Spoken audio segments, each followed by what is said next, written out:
Nung bata tayo, kapag tayo ay nakagagawa ng hindi maganda, pinapagalitan tayo ng ating mga magulang, guro, o nakakatanda sa atin.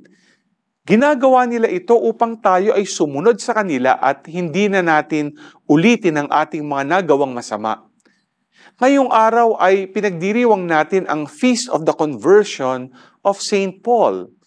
Si Saul na dating taga-usig ng mga tagasunod ni Kristo, ngayon ay si Pablo na isa sa mga natatanging tagasunod at tagapagtanggol ni Jesus.